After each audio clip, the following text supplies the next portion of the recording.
Okay, so I'm just in the process of fitting a diesel heater to an Austrac Tanami 15B.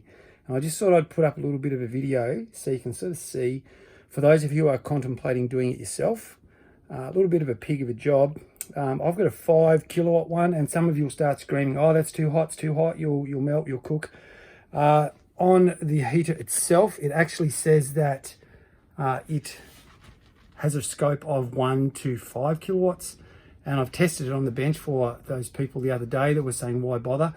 I've tested it on the bench to check out furnace burn temperatures, and it gets down to about 80 degrees on its lowest setting. So we can turn it right down. And as you would be aware, these things are covered in canvas. So there's plenty of ways we can vent any extra heat. But anyway, enough of me yabbering. Have a look. So this is the inside of our 15B. And there wasn't really anywhere I could put it other than this cupboard down here, which is under the seats of the lounge. It fits in there just, I actually had to cut the bottom of the cupboard out so that it could go through into the next cupboard. I'm going to run the heating vent out through here somewhere. So I'll run the ducting up there and whack one of these ugly things on. And over here on this side, right in line with the heater, down here I will whack the intake vent, and when I've finished here I'll make a false floor for this, so this actually can be used as a little usable space to shove some towels and bits and pieces or whatever. I'm going to also reorganise this cupboard here to make this a bit more useful. As I've got my controller up here on the wall behind the TV, I thought I'd get it away from the heat a little bit so that it will be giving a more realistic view. I had to pull there's a false back in this cupboard which covers the rat's nest behind it. And there's the intake or the feed wire. I've made up a loom, an extension loom, and fed it down through the back of the cupboard, which comes out just there, you can see.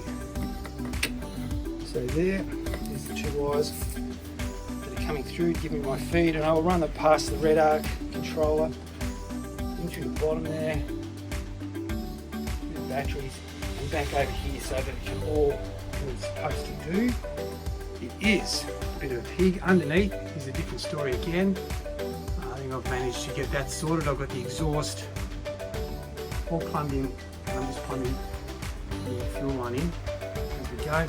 But I've still got to run the cable through underneath here somewhere, at the bottom here, and run it out for the fuel pump, which I'll mount on the chassis underneath as well.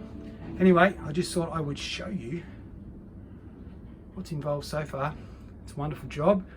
I have spent quite a few hours so far, and I'm nowhere near finished, maybe being too fussy, but it does appear that those who put the caravan together weren't, so one of us should be. Anyway, that's it. So I've been at this all day. I thought I'd do a little update.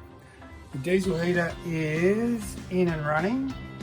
It's pretty quiet, I've got to say. Got the cupboard back together. I've just got to reseal it all before I put the screws and stuff back on. The little controllers over the side here. As you can see, it's currently sitting on 22 degrees inside. It is freezing cold outside. And that's as low as I can get it. So it's in the cupboard here, as you can see. Way. You'll have to excuse the green tape.